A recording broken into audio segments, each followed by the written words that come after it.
الحمد لله الأكرم الذي خلق الإنسان وكرم وعلمه من البيان ما لم يعلم، فسبحان الذي لا يحصى امتنانه باللسان ولا بالقلم، ونشهد أن لا إله إلا الله وحده لا شريك له الذي أوتي جوامع الكلم وكرائم الحكم ومكارم الشيم، صلى الله تبارك وتعالى عليه وسلم. الله أكبر كبيرا، لا ضد له ولا ند له ولا جور له ولا شبه له ولا حد له ولا عد له ولا حد له ولا عد له ولا كف له ولا مثال له ولا مثل له. أما بعد، فقد قال الله تعالى عز وجل في الكلام المجيد والفرقان الحميد: فأعوذ بالله من الشيطان الرجيم، بسم الله الرحمن الرحيم، فاسألوا أهل الذكر إن كنتم لا تعلمون. وقال تعالى: بسم الله الرحمن الرحيم، ألف لام ميم، ذلك الكتاب لا ريب فيه هدى للمتقين. وقال تعالى: شهر رمضان الذي أنزل فيه القرآن هدى للناس وبينات من الهدى والفرقان، فمن شهد منكم الشهر فليصم، ومن كان مريضا أو على سفر فعدة من أيام أخر، يريد الله بكم اليسر ولا يريد بكم العسر، ولتكملوا العدة ولتكبروا الله على ما هداكم ولعلكم تشكرون. صدق الله العظيم. عن عبد الله بن مسعود رضي الله تعالى عنه قال: قال رسول الله صلى الله تعالى عليه وسلم: إن أكثر خطايا بني آدم في لسانه. رواه أبو داود. عن جابر بن سليم رضي الله تعالى عنه قال: قال رسول الله صلى الله تعالى عليه وسلم: لا تصبن أحدا ولا تحقرن من المعروف شيئا، وإن تكلم أخاك وأنت منبسط إليه وجهك إن ذلك من المعروف. رواه أبو داود. عن عائشة رضي الله تعالى عنها عن النبي صلى الله عليه وسلم قال: يا عائشة، إياك ومحقرات الذنوب فإن لها من الله طالبا. رواه أحمد. عن جابر قال: قال رسول الله صلى الله تعالى عليه وسلم: من كن فيه يسر الله ثم حتفه وأدخله جنته، رفق بالضعيف وشفقة على الوالدين وإحسان إلى المملوك. رواه ابن ماجه. عن عثمان بن عفان رضي الله تعالى عنه قال: قال رسول الله صلى الله تعالى عليه وسلم: خيركم من تعلم القرآن وعلمه. رواه البخاري ومسلم. وقال رسول الله صلى الله تعالى عليه وسلم: تعلموا الفرائض والقرآن وعلموا الناس فإني مقبول. رواه أبو داود. عن أبي الدرداء رضي الله تعالى عنه قال: قال رسول الله صلى الله تعالى عليه وسلم: إن العالم لا يستغفر له من في السماوات ومن في الأرض حتى الحيتان في الماء. إن العلماء ورثة الأنبياء، إن الأنبياء لم يورثوا دينارا ولا درهما، إنما ورثوا العلم فمن أخذه أخذ بحظ وافر. رواه الترمذي وابن ماجه وأبي داود ورواه أحمد، أو كما قال رسول الله صلى الله تعالى عليه وسلم. منفعت ایک ہے، اس قوم کی نقصان بھی ایک ہے. مفکر اسلام ڈاکٹر علامہ اقبال رحمۃ اللہ تعالی علیہ، جن کی پیدائش 1877 اور انتقال 1938 میں ہو چکا ہے، ملک ہندوستان کی آزادی سے 9 سال پیشتر علامہ اقبال یہ دنیا چھوڑ کر چلے گئے. 1912 میں سرزمین لاہور کے اندر ایک کتاب لکھی جس کا نام شکوہ جواب شکوہ. اس میں ایک کلام درج ہے: منفعت ایک ہے، اس قوم کی نقصان بھی ایک ہے. یہ قوم جو ہماری نظروں کے سامنے نظر آ رہی ہے۔ منفعت ایک ہے، اس قوم کے نقصان بھی ایک ہی، سب کا نبی، دین بھی، ایمان بھی ایک، اور حرم پاک بھی، اللہ بھی، قرآن بھی ایک۔ حرم پاک بھی، اللہ بھی، قرآن بھی ایک۔ کیا بڑی بات تھی ہوتے جو مسلمان بھی ایک۔ فرقہ بندی ہے کہیں اور کہیں جاتے ہیں، کیا زمانے میں پنپنے کی یہی باتیں ہیں۔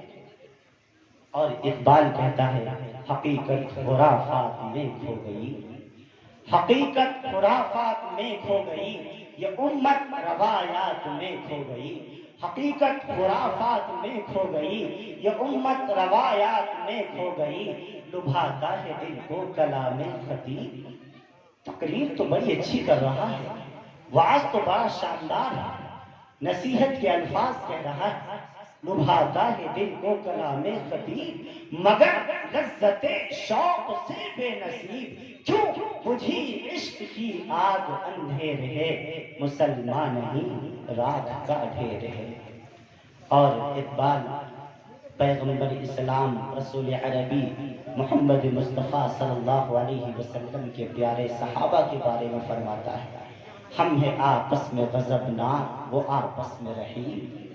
ہم ہیں آپس میں غضبناک، وہ صحابہ کرام آپس میں رحیم۔ ہم خطا کارو خطا بھی، وہ خطا پوش و کریم، اور چاہتے سب ہیں کہ ہو عود ثریا پہ مقیم۔ ہر شخص چاہتا ہے اللہ اس کو عزت عطا فرما دے، ہر شخص چاہتا ہے اللہ اس کو بلند مقام پر فائز کر دے، ہر شخص چاہتا ہے اللہ اس کو دولت دے دے، ہر شخص چاہتا ہے اللہ اس کو شہرتوں کے تاج پہنا دے۔ چاہتے سب ہیں کہ ہو عود ثریا پہ مقیم، پہلے ویسا کوئی پیدا تو کرے قلب سلیم۔ یوں تو سید بھی ہو، مرزا بھی ہو، افغان بھی ہو، تم سبھی کچھ ہو، بتاؤ تو مسلمان بھی ہو۔ قلب میں سوز نہیں، روح میں احساس نہیں، کچھ بھی پیغام محمد کا تمہیں باس نہیں۔ اور ایک آخر میں اقبال ایک دعا مانگتا ہے، اس دعا پر آپ بھی آمین کہہ دینا۔ اے رب ذوالجلال، قوت عشق سے ہر پست کو بالا کر دے، آمین کہہ دیجیے۔ جس تعداد میں آپ حضرات یہاں موجود ہیں، آپ کے آمین کی گونج ہماری کانوں تک آئی نہیں۔ ایک مرتبہ بلند آواز سے کہیے ذرا آمین۔ ماشاءاللہ، اب لگ رہا ہے زندہ ہو رہا ہے۔ ہم زندہ قوم ہیں، اور زندہ رہنے کے لیے بولنا ضروری ہے۔ جو مر جاتا ہے پھر اسے بولنا نہیں پڑتا، زندوں کے لیے بولنا ضروری ہے۔ قوت عشق سے ہر پست کو بالا کر دے، آمین۔ آمین خود ایک مستقل دعا ہے، آمین خود ایک مستقل دعائیہ جملہ ہے۔ امام جلال الدین عبدالرحمن السیوطی نے کتاب لکھی ہے جس کا نام ہے الحبائق فی اخبار الملائک، اس میں ایک روایت لے کر کے آئے ہیں۔ اللہ کے رسول صلی اللہ علیہ وسلم نے فرمایا کہ جب دنیا کے کونے کونے سے ہندوستان، پاکستان، نخلستان، Azerbaijan, England, New Zealand, Scotland, دنیا کے 265 ممالک سے اللہ کے مومن بندے، اللہ کی مومنہ بندیاں جب حج بیت اللہ کے لیے مکہ المکرمہ جاتے ہیں اور کعبۃ اللہ کا طواف کرتے ہیں، اور طواف کے درمیان میں جو دعا مانگتے ہیں، ربنا آتنا فی الدنیا حسنہ وفی الآخرۃ حسنہ وقنا عذاب النار، تو امام سیوطی نے فرمایا کہ اللہ کے رسول صلی اللہ علیہ وسلم کا ارشاد ہے کہ رب ذوالجلال نے اس مقام پر فرشتوں کی ایک جماعت متعین فرما دی ہے۔ ان فرشتوں کا کام کوئی نماز پڑھنا نہیں ہے، روزہ رکھنا نہیں ہے، صدقہ خیرات کرنا نہیں ہے، ذکر و اذکار کرنا نہیں ہے، تسبیحات کا پڑھنا نہیں ہے۔ ان فرشتوں کا کام یہ ہے کہ وہ ان حجاج کرام کی زبانوں پر سے نکلی ہوئی دعا پر آمین کہیں۔ اسی لیے بخاری شریف میں بزرگ تابعی حضرت عطا کا قول درج ہے، حضرت عطا فرماتے ہیں آمین خود ایک مستقل دعا ہے، اس وجہ سے آپ بھی آمین کہہ کر کے آپ مدرسہ مفتاح العلوم کے اندر ایک مرتبہ اللہ کی بارگاہ میں دعا مانگ لیجئے اور کہہ دیجئے بلند آواز سے آمین آمین۔ ماشاءاللہ قوت عشق سے ہر پست کو بالا کر دے، تحت میں اسم محمد سے اجالا کر دے، اور اے اللہ تڑپنے پھڑکنے کی توفیق دے، دل مرتضی سوزے صدیق دے، جوانوں کو سوزے جگر بخش دے، میرا دل و میری نظر بخش دے، کیوں کہ محمد سے وفا تو نے تو ہم تیرے ہیں، یہ جہاں چیز ہے کیا لوح و قلم تیرے ہیں۔ اللہ رب العالمین کے بے انتہا فضل و احسان سے آج ایک بار پھر مدرسہ عربیہ مفتاح العلوم کے اندر حاضری کا شرف حاصل ہوا۔ بارہا یہاں آنا جانا لگا رہتا ہے، بڑی دلی مسرت اور دلی خوشی ملتی ہے جب میں اس مدرسے کے اندر قدم رکھتا ہوں۔ بارگاہ ربانی میں آپ حضرات بھی دعا فرمائیں کہ اللہ تعالیٰ اس مدرسے کو اور اس مدرسے میں کام کرنے والے اور اس میں خرچ کرنے والے، کسی بھی اعتبار سے اس مدرسے کا تعاون فرمانے والے تمام حضرات کو سلامت و سعادت رکھے۔ ابھی کل ہی بہت لمبے سفر سے تقریباً 1.5 ہفتے کے بعد واپسی ہوئی ہے۔ 3-4 صوبوں کا سفر تھا۔ کل مغربی بنگال میں تھا، صبح 8 بجے وہاں کی فلائٹ پکڑ کے لکھنؤ، کولکاتہ سے لکھنؤ آیا، چونکہ آج یہاں حاضر ہونا تھا اور میں نے ہی یہ تاریخ بتائی تھی اور کوئی تاریخ رمضان سے قبل موجود نہیں تھی، خالی نہیں تھی، اس وجہ سے میں نے ہی کہا تھا کہ 8 تاریخ کو میں واپس آ رہا ہوں، پھر مجھے 9-10 میں پھر مجھے واپس نکلنا ہے۔ بہرحال اللہ تعالیٰ نے حاضری کا شرف عطا فرمایا۔ میں تمام ہی اراکین کمیٹی کا، خصوصاً حافظ و قاری عبدالحسیب صاحب سلمہ اللہ تعالیٰ، ہمارے بہت اچھے دوستوں میں سے ہیں، عالی جناب حضرت مولانا صغیر احمد صاحب، اللہ رب العالمین حضرت مولانا کو شفائے کاملہ عاجلہ مستمرہ عطا فرمائے اور تمام تر پریشانیاں حضرت مولانا کی دور فرمائے۔ مدرسے کے محتمم جناب عبدالقادر صاحب اور مدرسے کے تمام کام کرنے والے جس میں مولانا طیب صاحب، اور سب کے نام سے تو میں واقف نہیں، اللہ تعالیٰ سب کو سلامت و سعادت رکھے۔ یہ علاقہ جانا پہچانا علاقہ ہے، آج سے 3 سال 4 سال 5 سال پہلے سے یہاں سے رابطہ ہے، علاقے کے لوگ اچھی طریقے سے واقف بھی ہیں، میں بھی علاقے کے لوگوں سے اکثری طور پر میں واقف ہوں، بہرحال سب کے نام سے تو واقف نہیں لیکن چہرے جانے پہچانے ہیں۔ ہمارے اسٹیج پر بھی بہت سے چہرے جانے پہچانے نظر آ رہے ہیں، سامعین میں بھی بہت سارے چہرے جانے پہچانے نظر آ رہے ہیں، ہمارے طلبہ نظام بھی سامنے نظر آ رہے ہیں، اللہ تعالیٰ سب کو سلامت و بسعادت رکھے۔ ہماری ماں بہنیں، بیٹیاں، بچیاں بھی پردے سے سن رہی ہیں، اللہ تعالیٰ ان کا بھی سننا قبول فرمائے۔ میں عرض کر دوں آپ سے، اہل ایمان کا جلسہ ہے، رسول عربی احمد مصطفیٰ محمد مصطفیٰ صلی اللہ علیہ وسلم کی ذات مقدسہ پر مر مٹنے والوں کا یہ جلسہ ہے، بڑی محنتیں کی جاتی ہیں تب جا کر کے یہ پروگرام پورے طور پر عمل میں آتے ہیں، دور دور سے علماء کرام کو بلایا جاتا ہے، وہ اپنے سفر کی صعوبتیں برداشت کر کے آ جاتے ہیں، سامعین بھی خوش دلی کے ساتھ ان کو سن لیا کرتے ہیں۔ اللہ تبارک و تعالیٰ سننا، بیٹھنا اور اس پر ہر اعتبار سے اس جلسے کو اللہ شرف قبولیت سے نواز دے۔ میں عرض کر دوں آپ سے، اس دور پرفتن کے اندر جو دور فتنوں کا دور ہے، امام الانبیاء نے فرمایا تھا کہ ایک دور ایسا آئے گا کہ فتنے اس طریقے سے زمین پر اٹھیں گے جیسے آسمان سے بارش کے قطرے برستے ہیں۔ یہ دور وہی دور ہے، چاروں طرف سے پورے طور پر کفر کی الغار ہے، جو بھی اٹھتا ہے اسلام کے خلاف بھونکتا ہے، جو بھی اٹھتا ہے قرآن کو مٹانے کا خواب دیکھتا ہے، جو بھی اٹھتا ہے ایمان اور اہل ایمان کو کچلنے کی بات کرتا ہے۔ آپ تو روسا میں رہتے ہیں، آپ تو کرسا میں رہتے ہیں، آپ تو پورے طور پر جہانگیر آباد اور اطراف میں رہتے ہیں، مجھ سے پوچھو، ملک ہندوستان پھرتا ہوں، جا کر کے دیکھتا ہوں، حالات بد سے بدتر ہوتے چلے جاتے ہیں۔ ہاں ایئرپورٹ کے اوپر جاتا ہوں، شک کی نگاہ سے دیکھا جاتا ہے، اور اسٹیشن کے اوپر جاتا ہوں، شک کی نگاہ سے دیکھا جاتا ہے، ایئرپورٹ پر جاتا ہوں، پگڑی اتروائی جاتی ہے، شیروانی اتار کے مشینوں میں ڈالا جاتا ہے، حتیٰ کہ شوز بھی نکلوائے جاتے ہیں، ان کو بھی مشینوں میں ڈالو۔ یہ نفرت کہاں سے چلی؟ اسلام نے تو اس کی تعلیم نہیں دی تھی، قرآن نے تو اس کی تعلیم نہیں دی تھی۔ اے اسلام کیا کوئی بھی دنیا کا مذہب نفرت کی بات نہیں کرتا، کوئی بھی دنیا کا مذہب نفرت کی تعلیم نہیں دیتا۔ دنیا کا کوئی بھی مذہب اٹھا کر کے دیکھ لیجئے، there is 1019 religion in all world، دنیا میں تقریباً 1019 19 مذاہب ہیں، کسی مذہب کو پڑھ کر کے دیکھ لیجیے، اس کے دھارمک گرنتھ کو پڑھ کے دیکھیے، دھارمک کتاب کو پڑھ کے دیکھیے، آپ کو محبت ہی محبت ملے گی، آپ کو نفرت نہ ملے گی۔ ہاں لیکن ہم جس مذہب کو ماننے والے ہیں اس کو مذہب اسلام کہتے ہیں۔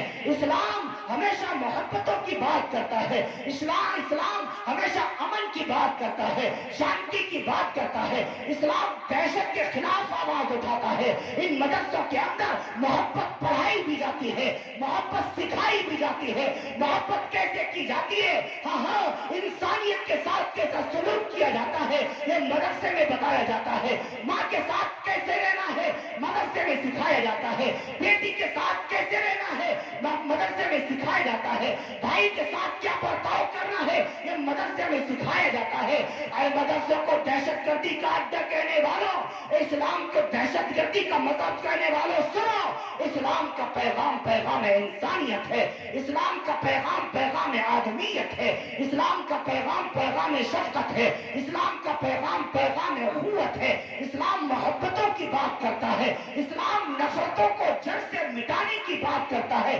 اسلام نے ہمیشہ ایک ہی بات کہی، لوگوں اللہ کی زمین کے اوپر فساد نہ پھیلاؤ، لا تفسدوا فی الارض بعد اصلاحها وادعوه خوفا وطمعا ان رحمت اللہ قریب من المحسنین۔ اے دنیا کے انسانوں، اگر اللہ کی رحمت چاہتے ہو، مرنے کے بعد جنت چاہتے ہو تو خبردار یہ دھرتی اللہ کی ہے، اس دھرتی پر فساد نہ پھیلانا، یہ اسلام کا پیغام ہے۔ اسلام نے کبھی نفرت کی بات نہیں کی۔ ابھی پرسوں نرسوں میں اندور میں تھا، ایک صاحب کہنے لگے، شاید وہ کسی ایسی تنظیم سے تعلق رکھتے تھے، میں نام لینا مناسب نہیں سمجھتا، کہنے لگے بہت جلدی اب ملک ہندوستان سے اسلام ختم ہونے والا ہے، قرآن ختم ہونے والا ہے۔ میں نے کہا میاں تمہارا یہ خواب، جو خواب آپ دیکھ رہے ہیں یہ خواب آپ سے پہلے بہتوں نے دیکھا ہوا ہے۔ میں نے اسے صرف یہی دو جملے کہے، یہ جو آپ کا خواب ہے یہی خواب آپ سے پہلے بہت سے لوگوں نے دیکھا۔ خواب دیکھنے والے تو دنیا سے چلے گئے لیکن اسلام اپنی حقانیت کے ساتھ دنیا میں آج بھی موجود ہے اور انشاءاللہ قیامت تک موجود رہے گا۔ اور جس کو دیکھنا ہو اسلام کی حقانیت اور آن کی حقانیت، آئے ہمارے مدرسوں کے اندر دیکھیں۔ ایک 8 سال کا بچہ، ایک 12 سال کا بچہ ننھا سا اپنے سینے میں پورے قرآن کریم کو محفوظ کر لیتا ہے۔ یہ قرآن مٹنے والی کتاب ہے، قرآن ختم ہونے والی کتاب ہے۔ کہنے لگا بہت جلدی ختم ہونے والے ہو۔ میں نے کہا کبھی نہیں ختم۔ وہ سوچتا یہ تھا، ایک تو داڑھی ٹوپی اور پگڑی اور جبہ اور دستار دیکھ کر کے لوگ چھیڑا کرتے ہیں نا، چھیڑا کرتے ہیں، وہ بھی چھیڑنے کی کوشش کر رہا ہے کہ کوئی ایسے الفاظ نکالے اور نکال کر کے اس کو اندر ڈلوایا جائے۔ اندر کا مطلب سمجھتے ہیں آپ بہت سمجھدار ہیں لیکن ہم کوئی بے وقوف تو ہے نہیں، ہمارے مدرسوں میں نہیں سکھایا جاتا، ہمارے یہاں نہیں پڑھایا جاتا۔ میں نے کہا میاں تمہاری ان باتوں سے نہ اسلام پر کوئی فرق پڑنے والا ہے، نہ اہل اسلام پر کوئی فرق پڑنے والا ہے، نہ اس حقیر سلمان کے اوپر کوئی فرق پڑنے والا ہے۔ ہاں آج بھی بہت سے لوگ ایسی باتیں کر کے سوچتے ہیں اسلام خطرے میں آ جائے، اسلام مٹا دیا جائے گا، اسلام ختم کر دیا جائے گا، اسلام کمزور کر دیا جائے گا۔ آ جائے آج جا کر کے ان کو کوئی بتائے تمہاری ان باتوں سے اسلام پر کوئی فرق پڑنے والا نہیں ہے، اسلام تمہاری باتوں سے مٹنے والا نہیں ہے، ختم ہونے والا مذہب نہیں ہے۔ اسلام کل بھی زندہ باد تھا، آج بھی زندہ باد ہے اور قیامت تک انشاءاللہ اسلام زندہ باد رہے گا۔ اسلام کبھی ختم ہونے والا نہیں۔ میں عرض کر دوں آپ سے، ہم سب محبت کے پیغام کو عام کرنے والے، ہم مدارس والے ہیں میاں، ہم مساجد والے ہیں، ہم قرآن والے ہیں، ہم نبی عزیز احتشام والے ہیں، ہم نفرت کرنا نہیں جانتے۔ ہمارے نبی پاک صلی اللہ علیہ وسلم کو دیکھو جو کہتے ہیں اسلام دہشت کا مذہب ہے، اسلام تلوار کے زور پر پھیلا ہے، وہ تاریخ سے واقف نہیں ہے، انہوں نے ہسٹری نہیں پڑھی ہوئی ہے۔ ہاں 10 سال تک مکہ المکرمہ میں امام الانبیاء احمد مصطفیٰ محمد مصطفیٰ صلی اللہ علیہ وسلم کو مارا گیا، نبی پاک صلی اللہ علیہ وسلم پر مظالم کے پہاڑ توڑے گئے، عمار ابن یاسر کی والدہ کا قتل کر دیا گیا، حضرت صہیب رضی اللہ عنہ کو زمینوں پر گھسیٹا گیا، بلال حبشی رضی اللہ عنہ کو مارا گیا، صدیق اکبر کو کعبہ میں مارا گیا، حضرت عثمان غنی کو چٹائی کا دھواں دیا گیا۔ پڑھیے تاریخ ابن عساکر، پڑھیے تاریخ ابن ہشام، پڑھیے تاریخ طبری، پڑھیے تاریخ جرجان۔ علامہ جریر ابن طبری لکھتے ہیں 10 سالہ زندگی میرے نبی کے دیکھو، میرے نبی نے مار کھایا، عہد میں زخمی کیے گئے، حنین میں زخمی کیے گئے، طائف میں زخمی کیے گئے، آپ کی بیٹیوں کو مارا گیا، آپ کے صحابہ کو مارا گیا، لیکن میرے نبی پاک صلی اللہ علیہ وسلم نے پورے طور پر تلوار اٹھانے کی اجازت نہیں دی، کسی سے بدلہ لینے کی بات نہیں کی، ہمیشہ محبت کے پیغام کو عام کیا۔ ہم انہی کو ماننے والے ہیں، ہم بھی انہی کی تعلیم کو فالو کرنے والے ہیں، ہم یہ کام کیسے کر سکتے ہیں؟ عزیزوں، ہم اور آپ رسول عربی احمد مصطفیٰ محمد مصطفیٰ صلی اللہ علیہ وسلم کے امتی ہیں۔ آقا مدنی جناب محمد رسول اللہ صلی اللہ علیہ وسلم کو ماننے والے ہیں۔ میں آپ سے گزارش کروں گا، میں آپ سے عرض کروں گا کہ آپ اپنے نبی کی زندگی کو دیکھیں، آپ رسول عربی کے پیارے صحابہ کی سیرت کو دیکھیں۔ آج ضرورت ہے اس بات کی، مسلمان قوم پڑھنے کی کوشش نہیں کرتی، ہم ہر میدان میں پیچھے کیوں ہیں؟ اس کی ایک سب سے بڑی وجہ میں آپ کو بتا رہا ہوں، وہ یہ ہے کہ ہم تعلیمی میدان میں بہت پیچھے ہیں، 0/0۔ حالانکہ جس دین کو ہم ماننے والے ہیں، جس مذہب کو ماننے والے ہیں، اس کا آغاز ہی لفظ اقرا سے ہوا تھا۔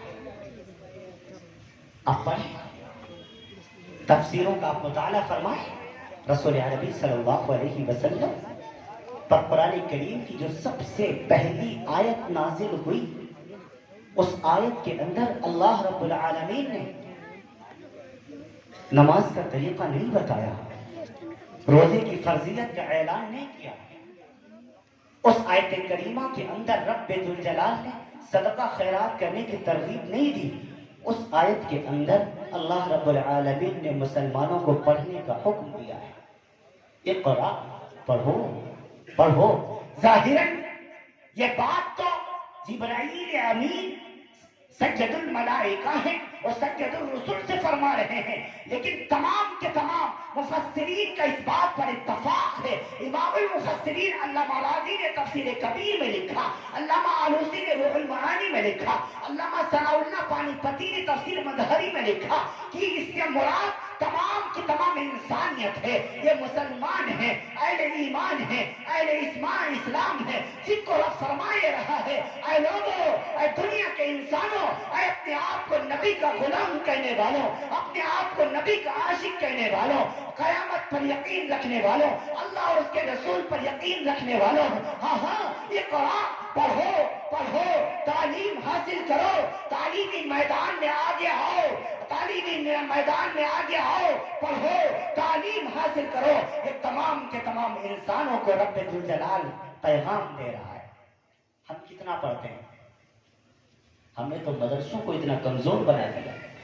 آج دیکھو آخر کیوں ضرورت پیش آتی ہے مدارس والوں کو اس صدقہ اور فطرہ اکٹھا کرنے کی؟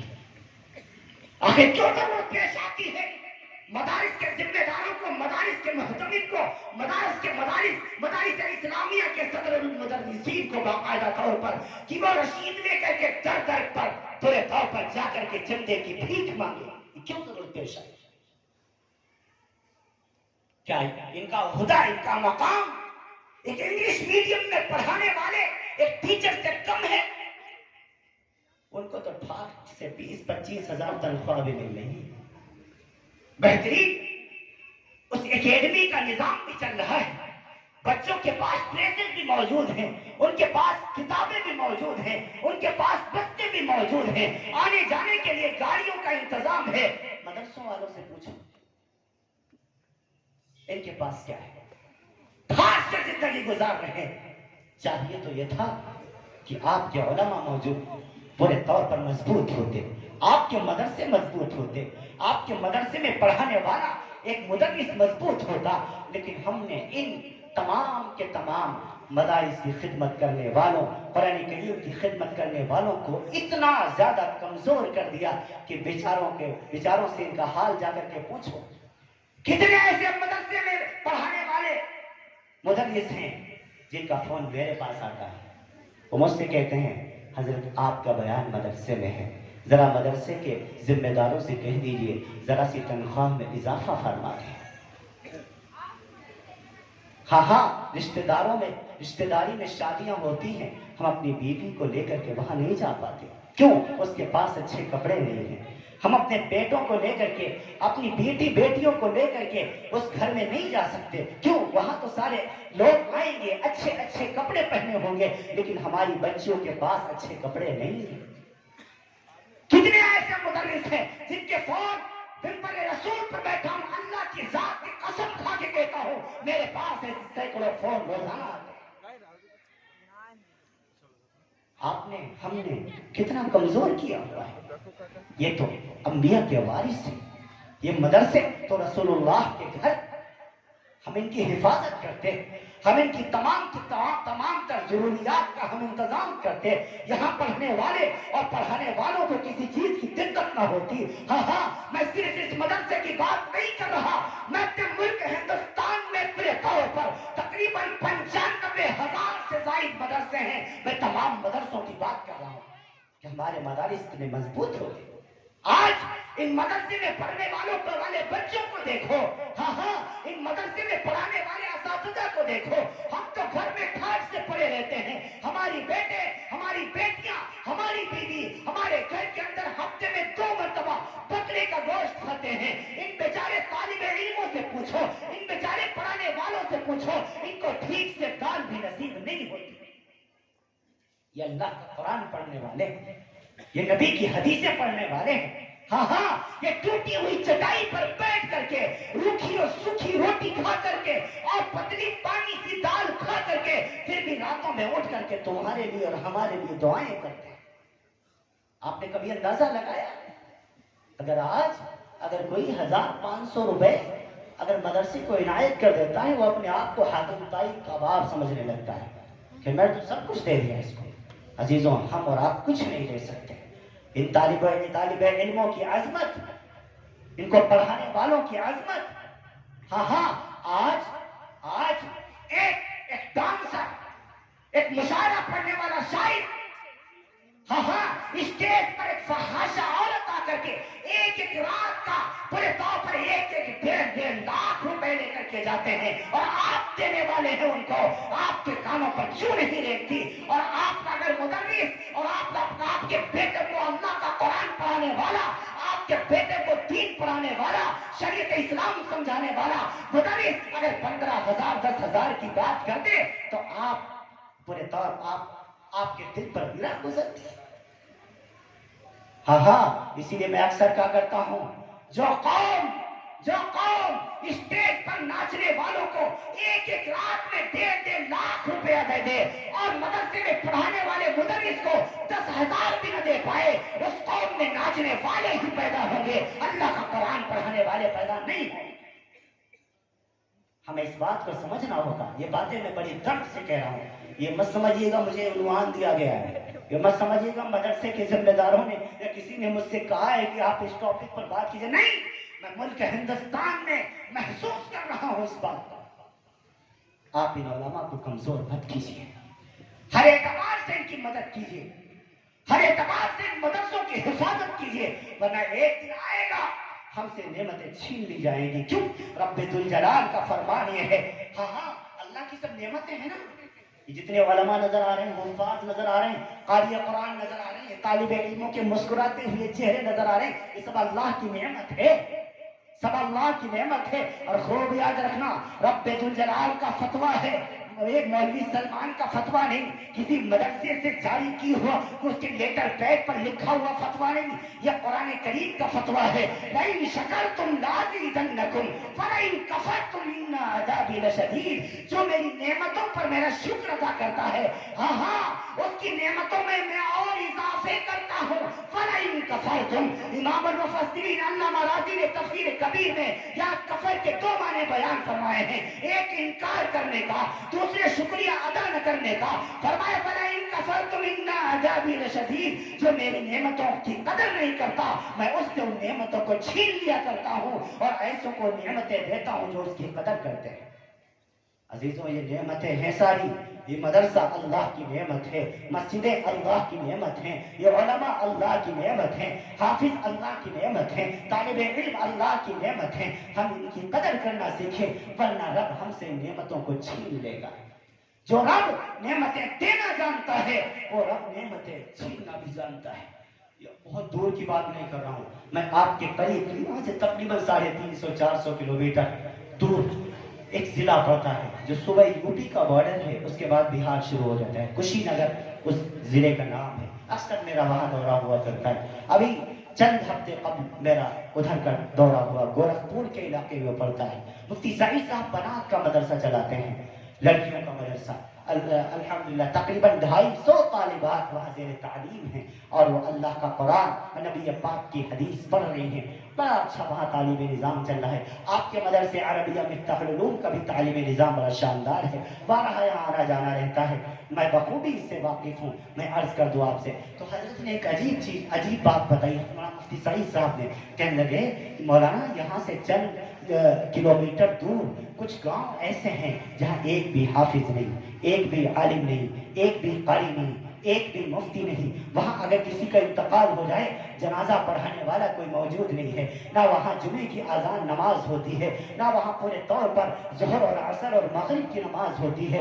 سارا کا سارا علاقہ پورے طور پر جاہلوں کا علاقہ ہے۔ وہاں سے اللہ نے حافظوں حفاظ جیسی نعمت کو اٹھا لیا ہے، عالم جیسی نعمت کو اٹھا لیا ہے۔ میں نے کہا اس کی وجہ کیا ہے؟ تو حضرت نے فرمایا اس کی وجہ یہ ہے کہ آج سے 20 سال پہلے 30 سال پہلے یہ علماء کا گڑھ ہوا کرتا تھا، یہاں ہر گھر میں ایک عالم موجود تھا، ہر گھر میں اگر 4 بچے ہیں تو ایک بچہ حافظ ضرور ہے، اگر 5 بچیاں ہیں تو ایک بچی حافظہ ضرور ہے، عالمہ ضرور ہے۔ میں نے کہا پھر اللہ رب العالمین کا یہ معاملہ یہاں کیوں ہوا؟ تو فرمائے ایک وجہ یہ تھی کہ وہ لوگ علماء کی قدر کرنا ان لوگوں نے چھوڑ دیا۔ وہ سارے کے سارے، کوئی علماء کو گالیاں دے رہا ہے، کوئی ان کو برا بھلا کہہ رہا ہے، کوئی کچھ کہہ رہا ہے، کوئی کچھ کہہ رہا ہے، علماء کا ساتھ نہیں دیتے۔ رب ذوالجلال نے ان سے ان نعمتوں کو چھین لیا۔ اور دیکھو، اور فرمایا میں جس علاقے میں رہتا ہوں یہاں آج سے 20 سال پہلے کوئی عالم نہیں ہوا کرتا تھا لیکن لوگ عالموں سے محبت کرتے تھے، کوئی حافظ نہیں ہوا کرتا تھا لیکن لوگ حافظوں سے محبت کرتے تھے، کوئی قاری نہیں ہوا کرتا تھا لیکن لوگ قاریوں سے محبت کرتے تھے۔ ہاں ہاں اس کا نتیجہ یہ ہوا کہ رب ذوالجلال نے آج اس علاقے کو علماء کا گھر بنا دیا، اور وہ علاقہ جو علماء کا گھر ہوا کرتا تھا ناقدری کرنے کے جرم میں رب ذوالجلال نے وہاں سے اس نعمت کو چھین لیا اور ان کو اس نعمت سے محروم کر دیا۔ یہ ابھی تازہ مثال ہے، ابھی چند ہفتے قبل کی میں بات بتا رہا ہوں، ابھی میرا دورہ ہو سکتا۔ مسلمانوں ہم سب بھی علماء کی قدر کریں۔ آپ ان سے پوچھیں، پھر حضرت بتانے لگے، بتاتے آنکھوں میں آنسو آ گئے۔ فرمایا ابھی 1.5-2 ماہ ہوئے ہیں، 1.5-2 ماہ ہوئے کہ چند لوگوں کا انتقال ہوا جن کا جنازہ پڑھانے والا کوئی ان کو جب نہیں ملا تو ان کو بغیر جنازے کے دفن کر دیا گیا۔ اللہ اکبر، اللہ اکبر، یہ ہو رہا ہے۔ مسلمانوں ہم ان مدرسوں کی اہمیت کو سمجھیں، ہم ان مسجدوں کی اہمیت کو سمجھیں، ہم ان یہاں پڑھنے والے اور پڑھانے والوں کی اہمیت کو سمجھیں، ہم ان کو گیری نگاہ سے نہ دیکھا کریں۔ ہاں اور میں تمام ذمہ داروں سے عرض کرتا ہوں جو یہاں موجود ہیں، سارے ذمہ دار ہیں، ہم کو حکم یہ ہے کہ ہم پہلے اپنے آپ کو، پھر اپنے اہل کو، اہل سے مراد گھر والے، برادری والے، علاقے والے، خاندان والے، گاؤں والے، بستی والے، رشتے والے، تمام کے تمام اس میں شامل ہیں، تمام کے تمام شامل۔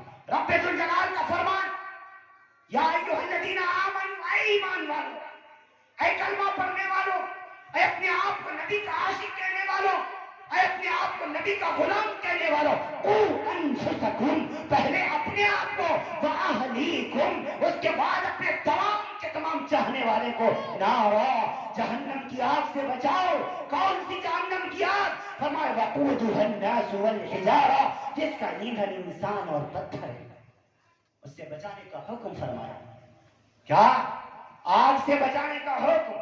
آگ کا لفظ یہاں اللہ رب العالمین نے کیوں استعمال فرمایا؟ اللہ چاہتا تو کوئی اور مثال دے سکتا تھا۔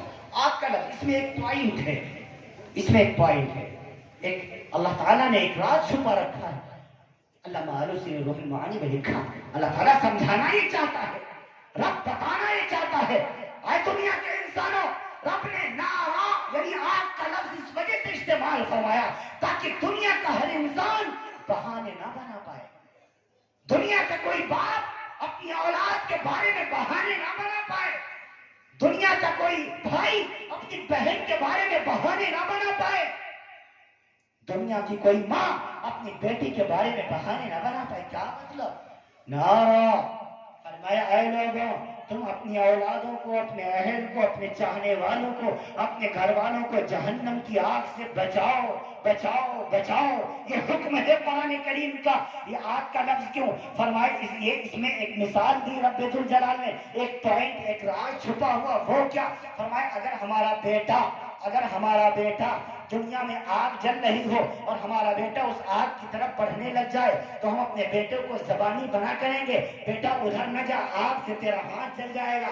اگر بیٹا مانگتا ہے تو ٹھیک ہے، ورنہ دوڑ کے جائیں گے، اپنے بیٹے کو بچا کر کے لے کے آئیں گے اور تو تھپڑ بھی ماریں گے۔ رب ذوالجلال نے فرمایا ہاں لوگوں، اہلیکم نارا، بچاؤ آگ سے ایسے جس طریقے سے تم دنیا کی آگ سے اپنی اولادوں کو بچایا کرتے ہو، جس طریقے سے تم دنیا کی آگ سے اپنے گھر والوں کو بچانے کی فکر کرتے ہو، جس طریقے سے تم دنیا کی آگ سے اپنے چاہنے والوں کو بچانے کی فکر کرتے ہو، اے لوگوں واہلیکم نارا، ایسے ہی تم جہنم کی آگ سے اپنے اولادوں کو بچانے کی فکر کیا کرو۔ بہت سے لوگ ہیں اور سب سمجھاتا بہتوں بیٹا مانتا نہیں ہے، دنیا کی آگ کی طرف اگر جا رہا ہو تو صرف سمجھائیں گے آپ نہیں، کھینچ کے لے کے آئیں گے تو تھپڑ بھی رسید کریں گے۔ یہی حکم ہے قرآن کا۔ جس طریقے سے دنیا کی آگ سے تم اپنی اولادوں کو بچایا کرتے ہو، ایسے ہی تم پر ضروری ہے کہ تم جہنم کی آگ سے بھی بچانے کی فکر کرو۔ آج بیٹا جہنم کی آگ میں جلنے کے لیے تیاری کے ساتھ جا رہا ہے، باپ کھڑا دیکھ رہا ہے، ماں دیکھ رہی ہے، بیٹی جہنم کی آگ کی طرف بڑھ رہی ہے، لیکن پھر بھی اس کے کانوں پر جو نہیں رہتی۔ یہ قرآن کریم کے حکم کی خلاف ورزی ہے۔ لوگوں، خود بھی بچو اور اپنی اولادوں کو بھی بچاؤ۔ ہاں اگر نماز نہیں پڑھتی ہماری اولاد، ہم تو حکم ہے جب بچہ 7 سال کا ہو جائے اس کو نماز سکھاؤ، اور جب 10 سال کا ہو جائے نماز نہ پڑھنے پر اپنی اولاد کو مارو۔ یہ مارنے کا حکم ہے شریعت کی طرف سے۔ ہاں اگر دکان پر نہ جائے بیٹا، باپ مارے گا، کھیتی پر کام کرنے کے لیے نہ جائے، باپ مارے گا، کارخانے پر نہ جائے، باپ مارے گا، لیکن کون سا ایسا ہندوستان کا باپ ہے جو اپنے بیٹے کو اس وجہ سے مارتا ہے کہ اس کا بیٹا نماز نہیں پڑھتا ہے؟ کوئی؟ ہم کہاں جا رہے ہیں؟ کیا حکم ہے ہمیں؟ ہم کیا کر رہے ہیں؟ اور پھر اس کے بعد ہم رونا یہ روتے ہیں کہ ہماری اولاد نافرمان ہو گئی۔ خوب یاد رکھو، شریعت کے حکموں کو توڑ کر، دین کے احکامات سے منہ موڑ کر کسی کو سکون نہیں مل سکتا۔ خوب یاد رکھو، کیوں؟ رب کا اعلان ہے، حدیث قدسی، بڑی زمانے کے بعد یہ حدیث یاد آئی۔ میرا رب کا فرمان ہے، اے میرے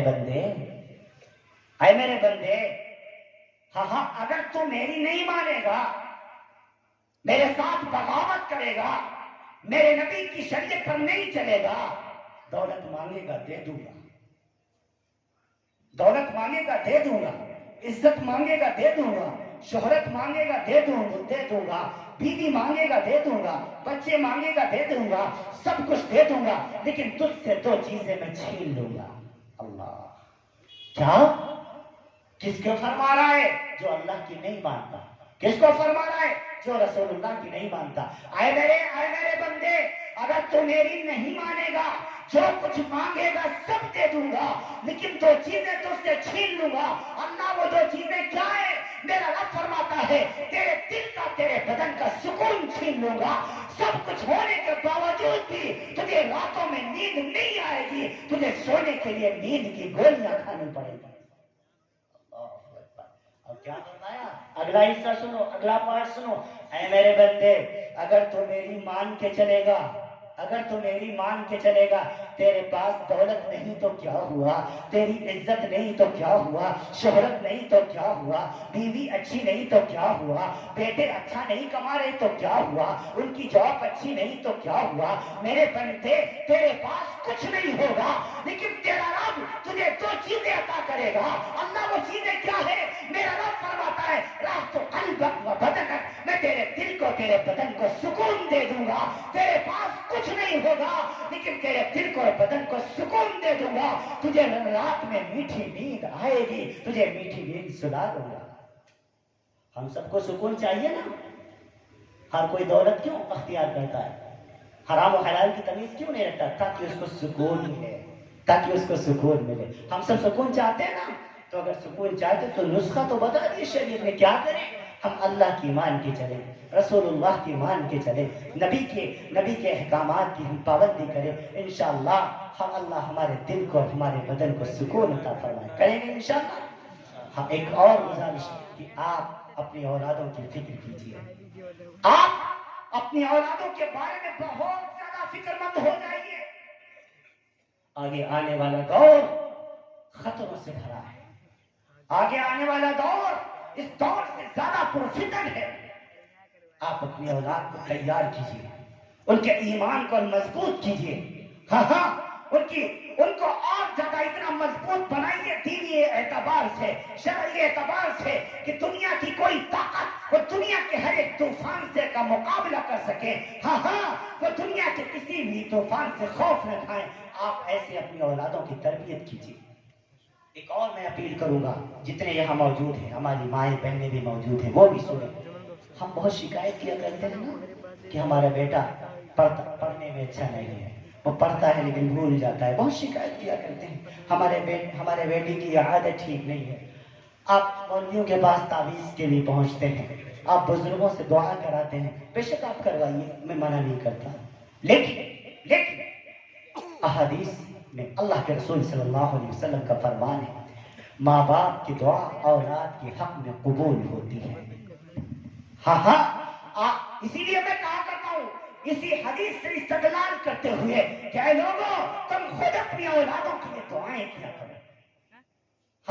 اگر آپ کا بیٹا بگڑ گیا ہے، اگر آپ کے بیٹی کی عادت اچھی نہیں ہے، اس کو سبق یاد نہیں ہوتا، یاد ہوتا ہے بھول جاتا ہے، آپ وضو بنائیے، وضو بنا کر کے ایک مرتبہ تہجد کی 2 رکعت نماز پڑھیے، آدھی رات کے وقت اٹھیے، سجدے میں جائیے، رب ذوالجلال سے مانگیے تو صحیح، آنکھوں سے آنسو نکالیے تو صحیح، اپنے اولاد کے حق میں دعا مانگیے تو صحیح، انشاءاللہ آپ کا رب، آپ کا اللہ، آپ کا پروردگار آپ کے بیٹے کی زندگی بدل دے گا، اور انشاءاللہ العزیز اس کی تمام بگڑی عادتوں کو اللہ سدھار دے گا۔ آپ کریے تو صحیح، اللہ سے مانگ کر دیکھیے تو صحیح۔ ایک مغرب بنگال میں علاقہ پڑتا ہے، بڑا خوبصورت علاقہ ہے، صبح آسام کا بارڈر، اس کے بعد بنگلہ دیش شروع ہو جاتا ہے، دارجلنگ۔ سب سے پہلے 2013 میں دارجلنگ گیا ہوا تھا، جو احباب باگڈوگرا ایئرپورٹ سے ریسیو کرنے کے لیے مجھے آئے تھے۔ باگڈوگرا سے دارجلنگ کی دوری تقریباً 250 سے 350 کلومیٹر ہے۔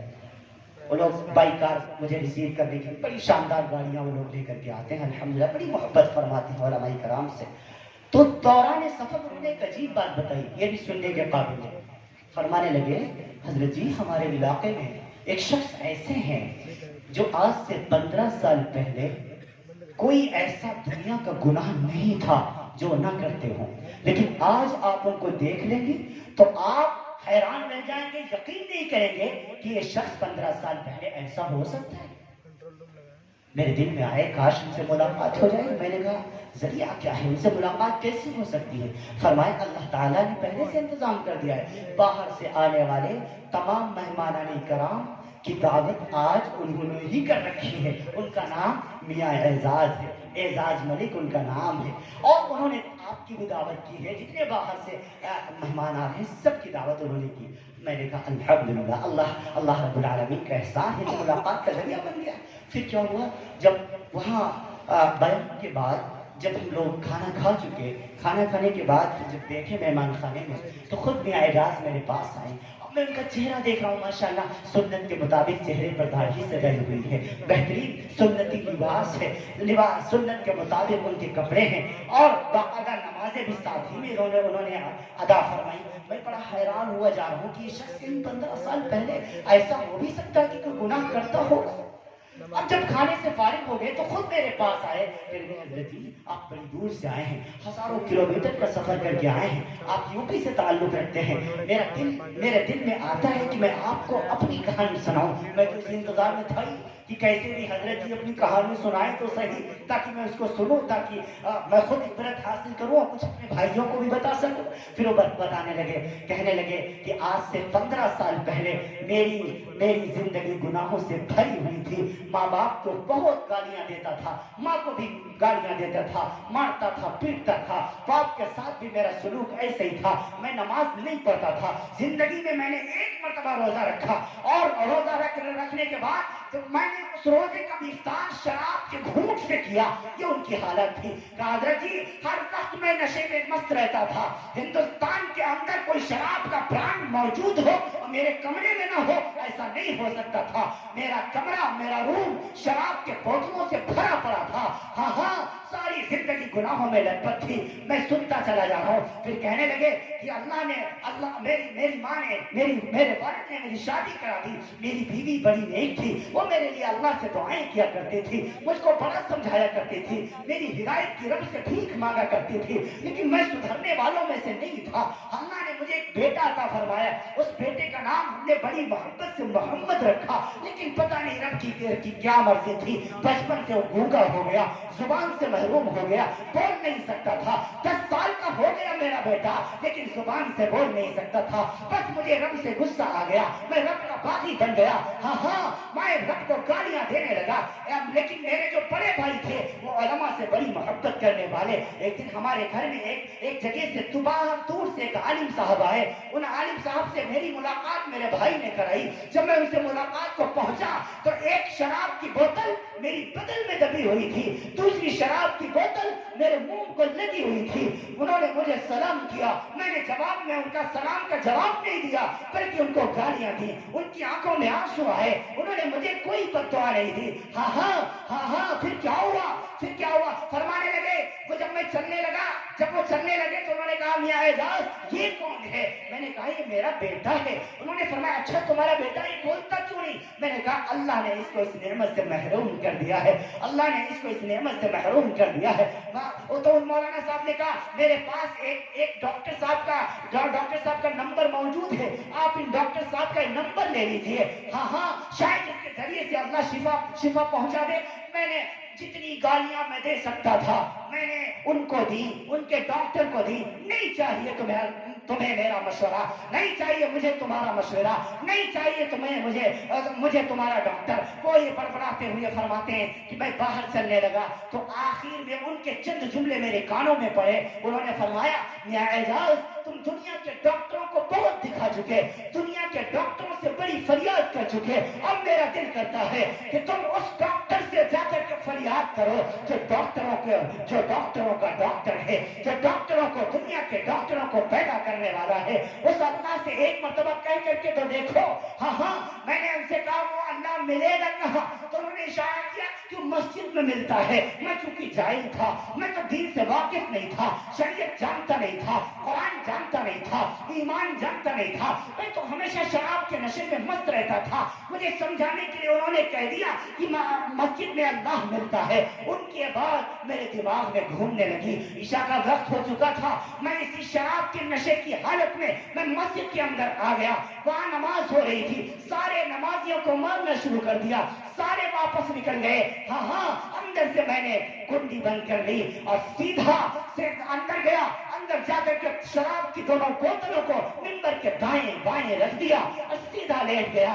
حضرت جی اس سے پہلے میں نے کبھی مسجد نہیں دیکھی تھی, اس سے پہلے کبھی میں مسجد نہیں گیا تھا, اس سے پہلے کبھی میں نے منبر و محراب نہیں دیکھا تھا. حضرت جی اس سے پہلے میں نے کبھی سجدہ کیا ہی نہیں تھا. میں سیدھا لیٹا ہوں اور لیٹ کر کے کہہ رہا ہوں اے اللہ میں تو نہیں مانتا, لیکن وہ مولانا کہہ رہا تھا کہ تو سب کی سن لیتا ہے, تو سب کی پکار سنتا ہے, تو شرابیوں کی بھی سنتا ہے, تو جوانیوں کی بھی سنتا ہے, تو گنہگاروں کی بھی سن لیتا ہے. اے اللہ اگر تو میری بات سننا ہے اور تو جان رہا ہے اور تو ہر چیز پر قدرت رکھتا ہے تو اے اللہ یا تو میرے بیٹے محمد کو زبان دے دے یا میری جان نکال دے. یا میں صبح تک میں گڑبڑاتا رہا, اب میرا نشہ کم ہوتا چلا جا رہا تھا. ہاں اب ایسا لگتا تھا رب ہدایت کے فیصلے کرنے والا ہے, اب ایسا لگتا تھا اب اللہ کی طرف سے اعلان ہونے والا ہے, اب ایسا لگتا تھا میرے دل کی دنیا بدلنے والی ہے, اب ایسا لگتا تھا میرے دل کی کیفیت بدل رہی ہے. ہاں صبح تک میں یوں ہی بڑبڑاتا رہا, اب میرا نشہ پورے طور سے اتر چکا تھا. اب اتنے میں فجر کی نماز کے لیے تمام کے تمام مسلمان مسجد کی طرف آئے, انہوں نے کنڈی بجائی, میں نے دروازہ کھول دیا. اب میری آنکھوں سے نہ جانے کیوں آنسو جاری تھے, اب نہ جانے کیوں میری زندگی کی کایا پلٹ چکی تھی. باہر آ کر کے میں نے اس شراب کی بوتلوں کو نالے میں پھینک دیا اور سیدھا قبرستان کی طرف آیا. کیونکہ میری اماں بھی دنیا سے رخصت ہو چکی تھی, میرے ابا بھی دنیا سے جا چکے تھے. سیدھا میں قبرستان آیا اور آ کر کے اماں کی قبر پر بیٹھ کے رونے لگا. اماں جان میں رب کا گنہگار بندہ تھا, میں رب کا باغی بندہ تھا. اے اماں جان میں اللہ سے معافی مانگ کے آیا ہوں, اب آپ کی قبر پر اس پر مہر لگوانے کے لیے آیا ہوں. اماں جان میں آپ کا گنہگار بیٹا ہوں, میں آپ کو گالیاں دیتا تھا, میں آپ کو برا بھلا کہتا تھا. اماں جان مجھے معاف فرما دیجیے. اماں کی قبر پر رو دھو کر کے ابا کی قبر پہ گیا, پھر وہاں جا کر کے خوب رویا. ابا جان میں آپ کا باغی بیٹا ہوں, نافرمان بیٹا ہوں, اللہ کے ساتھ اللہ کی نافرمانی کی, اللہ سے معافی مانگ لی. اماں کی نافرمانی کی, اماں سے معافی مانگ لی. اب میں آپ کے در پہ آیا ہوں, آپ کی قبر پہ آیا ہوں, آپ معافی کی مہر لگا دیجئے تاکہ آپ کے بیٹے کو رب معاف فرما دے. پھر کیا ہوا, ابا کی قبر پر رو دھو کر کے سیدھا میں اپنے گھر کی طرف چلا. اب تو میری زندگی بدل چکی تھی, اب تو ایسا لگتا تھا جیسے ایمان کی چنگاری میرے دل میں داخل ہو چکی ہے, اب میرے دل کی دنیا بدل چکی تھی. سیدھا اپنے گھر کی طرف آیا, میں گھر کے اندر داخل نہیں ہو پایا تھا کہ میری 5-6 سال کی بیٹی جس کا نام ہم نے بڑی محبتوں سے اسما رکھا تھا وہ دوڑی ہوئی آئی اور میرے قدموں میں لوٹنے لگی, کہنے لگی بابا جان ابا جان مبارک ہو, آپ کی دعا کو رب ذوالجلال نے قبول فرما لیا ہے. اب بھیا محمد بولنے لگا ہے, اللہ نے بھیا کو زبان دے دی ہے. ہاں حضرت جی میں گھر نہیں گیا, میں وہیں سے واپس لوٹا ہوں. اب ان مولانا صاحب کو تلاش کر رہا ہوں جنہوں نے مجھے اللہ کا پتہ بتایا تھا, جنہوں نے کہا تھا رب سب کی سن لیتا ہے. انہیں ڈھونڈتا میں قریب آیا تو دیکھا حضرت جی جانے کی تیاری میں ہے. میں جا کر کے ان کے قدموں میں بیٹھ گیا. حضرت جی جس اللہ کا آپ نے مجھے پتہ بتایا اس اللہ کو سجدہ کرنے کا طریقہ بھی بتا دیجئے. کیا ہوا؟ اللہ نے سن لی شرابی کی, اللہ نے سن لی اس گنہگار بندے کی, اللہ نے بیٹے کی کو زبان عطا فرما دی, میرا بیٹا بولنے لگا ہے. حضرت نے غسل کرایا, غسل کرانے کے بعد کپڑے پہنائے, پھر مجھے مسجد میں لے کر کے گئے. فرمایا اس طریقے سے رب کا شکر ادا کیا جاتا ہے, سجدہ کرنا سکھایا. میں سجدے میں جا کر کے دیر تک روتا رہا, اے اللہ اگر 10 سال کے بعد تو میرے بیٹے محمد کو زبان دے سکتا ہے تو کیا اس نافرمان بندے کو ایمان نہیں دے سکتا؟ اے اللہ جس طریقے سے تو نے میرے بے زبان بیٹے کو زبان کی دولت سے نوازا ہے, اے میرے رب تو مجھ کو بھی ایمان کی دولت سے نواز دیجئے. میں دعا مانگتا رہا, دعا کرتا رہا. رب اور پھر اپنے گھر کی طرف آیا. اب گھر کے اندر آیا, اب جانے کی ہمت نہیں ہو رہی تھی کیونکہ میں بیوی کو بھی بہت ستایا کرتا تھا. اب کیسے جاؤں گا, اس کی نظروں سے نظریں کیسے ملاؤں گا؟ گھر کے اندر جب میں داخل ہوا تو میری بیوی میرے بیٹے کو لے کر کے استقبال میں دروازے پر کھڑی تھی. میری ہمت نہیں ہوئی کہ اپنی اہلیہ محترمہ کی نظروں سے نظریں ملا سکوں. میں نے اپنے بیٹے کو یہ گھور کے دیکھا, اس کی آنکھوں سے آنسو بہ پڑے اور اس نے کہا السلام علیکم اے ابا جان۔ حضرت جی جس باپ نے 10 سال کے بعد اپنے بیٹے کے منہ سے لفظ ابا سنا ہو، اس باپ پر کیا کیفیت گزری ہوگی، اس کو الفاظ میں نہیں صرف جذبات میں اور دل میں محسوس کیا جا سکتا ہے۔ میرے بیٹے نے کہا ابا جان السلام علیکم ورحمۃ اللہ۔ میں دوڑ کے گیا، اپنے بیٹے کو گلے سے لگا لیا، دیر تک میں روتا رہا۔ اس کے بعد بیٹے کے کندھے پر سر رکھے میں نے ہمت جٹائی کہ اپنی بیوی کی نظروں سے نظریں ملا سکوں۔ ہاں اپنی بیوی کی طرف جیسے ہی دیکھا، وہ جو صبر کا باندھ باندھے ہوئے تھی، وہ ضبط کیے ہوئی تھی، اچانک اس کے صبر کا باندھ ٹوٹ گیا اور اس کے آنکھوں سے آنسو موتی بن کر کے رخسار سے نیچے ٹپک پڑے۔ اور میں دوڑ کے گیا، کہنے لگا اے میری بیگم صاحبہ، اے میری رفیق حیات، اے زندگی کا ساتھ دینے والی، میں اللہ کا باغی تھا، اللہ کا گنہگار تھا، اللہ سے معافی مانگ چکا۔ میں اماں کا گنہگار تھا، اماں سے معافی مانگ چکا۔ میں ابا کا گنہگار تھا، ابا سے معافی مانگ چکا۔ اے میری بیگم صاحبہ، میں تمہارا بھی گنہگار شوہر ہوں۔ ہاں نشے کی حالت میں تمہیں مارا کرتا تھا، تم میرے لیے روٹیاں بنایا کرتی تھی، میں تجھے گالیاں دیا کرتا تھا، تو میرے کپڑے صاف کیا کرتی تھی، میں تجھے برا بھلا کہا کرتا تھا، لیکن تو میرے بچوں کو سنبھالا کرتی تھی۔ اے بیگم صاحبہ مجھے بھی معاف فرما دیجیے۔ ہاں میری بیوی نے میرے ہاتھ چوم لیے۔ حضرت جی کہنے لگے کیا کہتے ہو میاں اعجاز، کیا کہتے ہو؟ تم تو میرے شوہر ہو، تمہیں میرا سب کچھ ہو۔ جس دن سے اس گھر میں آئی ہو، جو کچھ تم مجھے کہا کرتے تھے اپنی زبان سے نہیں نکال پاتے تھے کہ میں پہلے ہی معاف کر دیا کرتی تھی۔ مجھے تم سے کوئی گلہ نہیں ہے، لیکن تم سے میں ایک وعدہ لینا چاہتی ہوں کہ تم ایک وعدہ کرو کہ آج کے بعد تم شراب نہیں پیو گی، آج کے بعد تم شراب نہیں پیو گے۔ ہاں ہم نے اپنا ہاتھ رکھا، ہماری ہاتھ پر ہماری بیوی نے ہاتھ رکھا، اس پر میرے بیٹے نے ہاتھ رکھا، پھر اس کے اوپر میری بیٹی نے ہاتھ رکھا، اور ہم سب نے عہد کیا، ہم سب نے قسم کھائی، ہم سب نے وعدہ کیا کہ آج کے بعد انشاءاللہ اپنے رب کو ناراض نہیں کریں گے، آج کے بعد انشاءاللہ ہم نمازیں نہیں چھوڑیں گے، آج کے بعد انشاءاللہ ہم اللہ کی مان کے چلیں گے۔ ہاں اور میں نے اپنی بیوی سے کہا جس اللہ نے میرے بیٹے محمد کو زبان عطا کی ہے، سب سے پہلے اپنے اس بیٹے کو اللہ کا قرآن پڑھائیں گے۔ الحمدللہ ہمارا بیٹا حافظ قرآن بن چکا ہے اور عالمت کا کورس کر رہا ہے، ابھی تیسری جماعت کے امتحان دے کر کے گھر میں آیا ہوا ہے۔ مسلمانوں، میاں اعجاز نے تو وعدہ کر لیا، عہد کر لیا اپنی بیوی کے ساتھ، بچوں کے ساتھ، بچی کے ساتھ۔ ہم کب وعدہ کریں گے؟ ہم کس چیز کا انتظار کر رہے ہیں؟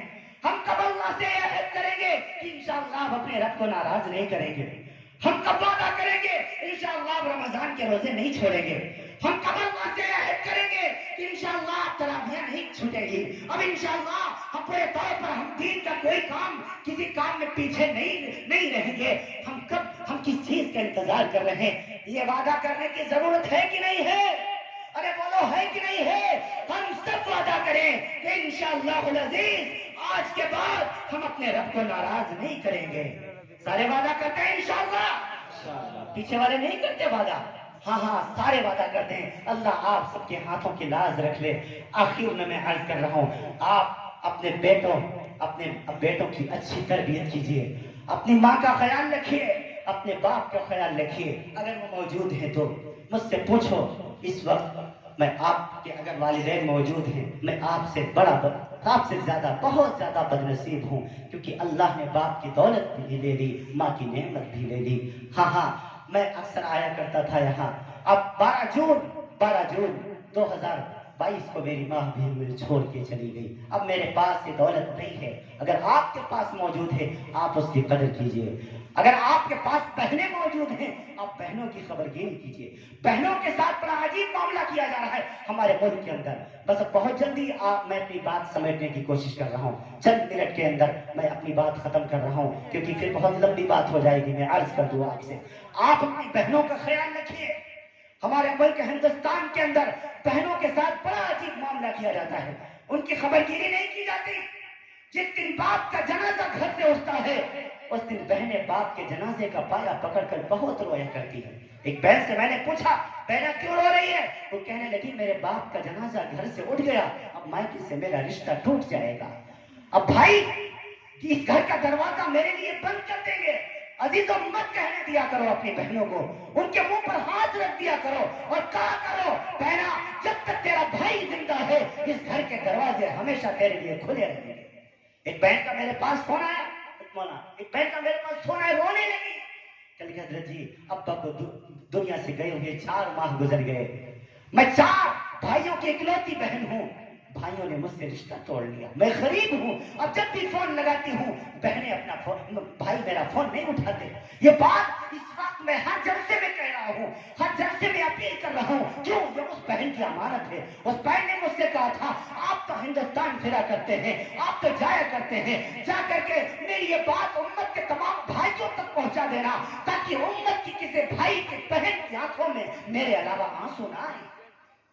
رونے لگی، حضرت جی میرے بھائیوں سے کہہ دیجیے فون پر بات کرنے، بہت دل کرتا ہے بھیا سے بات کرتے ہوئے، 4 مہینے ہو گئے بھیا کی شکل نہیں دیکھی، وہ مجھے بھول گئے ہیں، آپ ان سے کہہ دیجئے میں انہیں نہیں بھولی ہوں، جب بھی مصلی بچھاتی ہوں، جب بھی دعا کے لیے ہاتھ اٹھاتی ہوں، اپنے شوہر کے لیے دعا بعد میں مانگتی ہوں، اپنی اولاد کے لیے دعا بعد میں مانگتی ہوں، پہلے دعا اپنے بھائیوں کے لیے مانگتی ہوں۔ حضرت جی میرے بھائیوں سے کہہ دیجئے وہ مجھ سے فون پر بات کر لیں۔ عزیزوں جس دن سے اس بہن نے مجھ سے کہا ہے میں نے اپنے دل میں محسوس کیا ہے بہنیں اپنے بھائیوں کے فون کا انتظار کیا کرتی ہے، اسی لیے میں سب سے کہا کرتا ہوں، اپیل کیا کرتا ہوں، گزارش کیا کرتا ہوں، اگر تم روزانہ دن میں 10 مرتبہ 20 مرتبہ 50 مرتبہ بھی اپنی سسرال کو فون کرو مجھے کوئی گلہ نہیں ہے، لیکن کم سے کم ہفتے میں 1 مرتبہ اپنی بہنوں کو بھی ضرور فون کر لیا کرو، ان کی خیریت بھی ضرور معلوم کر لیا کرو۔ ہاں اللہ رب العالمین نے مجھے 5 بہنیں عطا فرمائی ہیں، اللہ 5 کو سلامت رکھے، میں 5 بہنوں سے چھوٹا ہوں، ہاں میں نے معمول یہ بنا لیا روزانہ اپنی بہنوں کی خیریت معلوم کرتا ہوں، روزانہ ان کی خبرگیری کرتا ہوں، روزانہ ان کی طبیعت پوچھتا ہوں۔ ابھی چند روز قبل میں نے اپنی چھوٹی بہن کو فون کیا، بہنیں تو کیسی ہے؟ ہنسنے لگی، بھیا کیا ہوگا مجھے روزانہ یہی بات پوچھتے ہو کیسی ہو کیسی ہو؟ ارے اچھی ہی تو ہوں۔ پھر میری بہن نے ایک جملہ کہا جس نے میرے دل کو ٹھنڈا کر دیا، میری بہن سے میں نے پوچھا بہنا تو کیسی ہے، تیری طبیعت کیسی ہے، تو خیریت سے ہے نا؟ میری بہن کہنے لگی جس بہن کے پاس اتنی محبت کرنے والا بھائی موجود ہو اس بہن کو کبھی کچھ نہیں ہو سکتا۔ یہ ایسا جملہ تھا جس نے دل کو ٹھنڈا کر دیا۔ عزیزو آپ بھی اپنی بہنوں کی خبرگیری کیا کرو، عید کا موقع آنے والا ہے، ابھی رمضان کے بعد شوال عید کا مہینہ آنے والا ہے، جہاں اپنے لیے آپ سوٹ بنوانا، اپنی بیوی کو 10,000 کا جوڑا لے کے دینا، مجھے کوئی گلہ نہیں ہے، لیکن میں آپ سے کہوں گا آپ اپنی بہن کو بھی 500 کا سوٹ دے ہدیہ کر دیجئے، گفٹ کر دیجئے۔ اللہ کی ذات کی قسم اگر آپ کا بہنوئی آپ کی بہن کو 10,000 کا سوٹ دلوائے، آپ کی بہن محلے کی عورتوں کو نہیں بتائے گی، نہیں دکھائے گی، آپ 500 کا لے کے پہنچ جائیں گے، سارے محلے میں ہنگامہ کر دے گی، سارے محلے میں چرچا کرے گی، دکھاتی پھرے گی، دیکھو یہ میرا بھیا لایا ہے، دیکھو یہ میرے مائکے سے آیا ہے، دیکھو میرے ابو نہیں ہے تو کیا ہوا، میری امی نہیں ہے تو کیا ہوا، میرا بھیا میرا بڑا خیال کرتا ہے۔ ہاں 100-200 کے کھلونے، 100-200 کے کپڑے اپنے ننھے منھے بھانجوں کو ہدیہ کر دیا کرو، اللہ کی ذات کی قسم وہ آپ کے پیچھے پیچھے چلیں گے۔ میرا ماما آیا ہے، میرے لیے کھلونے لایا ہے، میرے لیے سوٹ لایا ہے، میرے لیے شوز لایا ہے، یہ میرے نبی پاک صلی اللہ علیہ وسلم کا خوبصورت دین ہے۔ کبھی کبھی بہن کو لینے کے لیے میں کے پہنچ جایا کرو، بہنا بہت دن ہو گئے تو گھر نہیں چلی ہے، چلو چند دن گھر رہ کر کے آئے۔ ہاں کبھی کبھی محبت کے ساتھ بہن کے ساتھ دسترخوان پر بیٹھ کر کھانا کھا لیا کرو، کبھی کبھی اپنی تشتری سے لقمہ اٹھا کر بہن کے منہ میں رکھ دیا کرو، اور کبھی کبھی بہن کا ہاتھ پکڑ کر ٹوٹا ہوا لقمہ اپنے منہ میں رکھ لیا کرو، اور کہا کرو بہنا مجھے یاد ہے جب میں چھوٹا تھا، بچپن میں چھوٹا سا تھا تو لقمے بنا بنا کر یوں ہی کھلایا کرتی تھی، بہنا میرا دل کرتا ہے آج پھر سے لقمہ اپنے بھائی کے منہ میں رکھ دے تاکہ بچپن کی کی یاد تازہ ہو جائے. کبھی کبھی تھوڑا سا وقت نکال کر بہن کے ساتھ بیٹھ کر باتیں کر لیا کرو. کبھی کبھی محبت کے ساتھ اس کی گود میں سر رکھ دیا کرو اور کہا کرو بہنا مجھے یاد ہے میں چھوٹا سا تھا ہاں میرے سر میں درد ہوا کرتا تھا تو اپنی گودی میں سر رکھ کر کے دبایا کرتی تھی. بہنا آج ہم بوڑھے ہو گئے تو کیا ہوا, تو بوڑھی ہو گئی تو کیا ہوا, ہے تو ایک ہی گھر میں پلے بڑھے, ہے تو ایک ہی آنگن میں کھیلے ہوئے. بہنا میرا دل کرتا ہے آج پھر سے اپنے بھائی کے سر میں تیل کی مالش کر دے تاکہ بچپن کی یادیں تازہ ہو جائیں.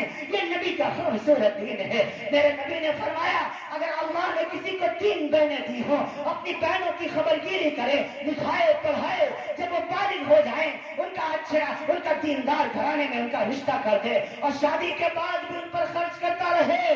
اللہ اس بھائی سے اتنا خوش ہو جاتا ہے بغیر حساب کے اسے جنت عطا فرما دیتا ہے. ایک صحابی کا ریاست اگر 2 بہنیں ہوں فرمایا 2 بہنوں کی خدمت کرنے والا بھی جنتی ہے.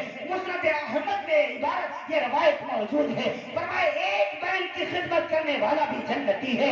ہاں میرے نبی نے فرمایا رب نے کسی کو 3 بیٹیاں دی ہوں ان بیٹیوں کی خدمت کرے, پرورش کرے, اچھی تربیت کرے, جب وہ بڑی ہو جائیں بالغ ہو جائیں اچھے گھرانے میں دیندار گھرانے میں شادی کر دے. اللہ اس باپ کو اتنا خوش ہوتا ہے کہ اس کو جنت الفردوس میں اس کا گھر بنا دیا کرتا ہے. میرے نبی کی زبان نبوت نے فرمایا 2 بیٹیوں کی پرورش کرنے والا بھی جنتی ہے, 1 بیٹی کی پرورش کرنے والا بھی جنتی ہے. اے لوگوں یہ نبی کا خوبصورت لایا ہوا دین ہے. اس دین کی ہم پیروی کرنے والے ہیں.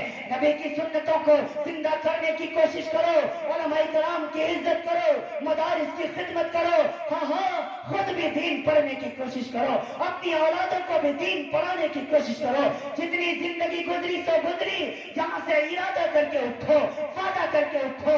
انشاءاللہ آج کے بعد جو زندگی ہم گزاریں گے وہ شریعت کے مطابق گزاریں گے. آج کے بعد کی جو زندگی ہوگی وہ انشاءاللہ وہ اسلامی زندگی ہوگی. ہم پورے طور پر شکلوں سے بھی مسلمان نظر آئیں گے, ہم صورت سے بھی مسلمان نظر آئیں گے, ہم کردار سے بھی مسلمان نظر آئیں گے, ہم محبت کے اعتبار سے بھی, ملی اعتبار سے بھی, سماجی اعتبار سے بھی ہم آج کے بعد مسلمان نظر آئیں گے. مدارس اسلامیہ کی خدمت کریں گے. ہاں مساجد کو اپنے سردوں سے آباد کریں گے, مدارس کو اپنے بچوں سے آباد کریں گے. بہنوں کو ان کا حق دیں گے, بیوی کو ان کا حق دیں گے, ہاں ماں کو اس کا حق دیں گے. کسی کے حقوق کے پیچھے کسی کے حق کو انشاءاللہ پامال نہیں کریں گے. اللہ آپ کو بھی اور آپ کی برکتوں سے مجھے بھی عمل کی توفیق نصیب فرمائے. لیتک تأل والایام مریضۃ ولیتک طوبى والانعام غداب ولیت الذی بینی وبینک عامر وبین العالمین خراب. اے خدا جسم میں جب تک کہ میرے جان رہے تیرے صدقے تیرے محبوب پہ قربان رہے, کچھ رہے یا نہ رہے پر یہ دعا ہے کہ الہ موت کے وقت سلامت ہم سب کا ایمان رہے. وآخر دعوانا الحمد للہ رب العالمین. ایک گزارش میں آپ سے کرنا چاہتا ہوں, اتنی دیر تک آپ کے درمیان خطاب ہوا. ابھی حضرت مولانا محفوظ الرحمان صاحب بھی اور ہمارے قاری ارشاد ساجد صاحب بھی پورے طور پر تشریف فرما ہے. ابھی آپ حضرت قاری صاحب کی نعت بھی سماعت فرمائیں گے, حضرت مولانا مفتی محفوظ الرحمان صاحب کا خطاب بھی سماعت فرمائیں گے. میرا دل کرتا ہے آپ سب مدرسے میں بیٹھے ہو, آپ سب اللہ کے رسول صلی اللہ علیہ وسلم کے گھر میں بیٹھے ہو. میں نے اتنی دیر آپ سے مدارس کی اہمیت, علماء کی اہمیت کے بارے میں بات کی, شاید آپ کی سمجھ میں آیا ہو یا آیا ہے کہ نہیں آیا, یہ آپ تھوڑا سا ثبوت دے دیں. اور کیسے آپ ثبوت دیں گے؟ میرا دل کرتا ہے کہ تھوڑا آپ اس مدرسے کا تعاون فرما دیں جو آپ سے ہو سکے. میں آپ سے کوئی مطالبہ نہیں کرتا کہ آپ 5,000 10,000 یا 2,000 کا نوٹ بھی لال والا لا کر کے یہاں رکھے. جو بھی آپ سے ہو سکے 10 20 50 جو بھی آپ پورے طور پر مناسب سمجھتے ہو, اللہ کے نام پر, رسول اللہ کے نام پر, ان علماء کرام کے چہروں کی خوبصورت زیارت کرتے ہوئے آپ میری اس بات کا لاج رکھ لیجئے. جو آپ سے ہو سکے وہ آپ اپنی کرسیوں سے اٹھ کر آتے جائیں اور ذرا تعاون فرماتے جائیں. آ جائیں بھائی, آ جائیں, آپ میری بات کی لاج رکھ لیں. میں آپ کا مہمان ہوں اور مہمان کی عزت کرنا اور اس کا اکرام کرنا میزبان پر ضروری ہو جایا کرتا ہے. ماشاءاللہ, اللہ آپ سب کو قبول فرما لے. جزاکم اللہ احسن الجزاء فی الدنیا والآخرہ. اللہ آپ سب کو سلامت رکھے. اللہ آپ سب کے اٹھنے والے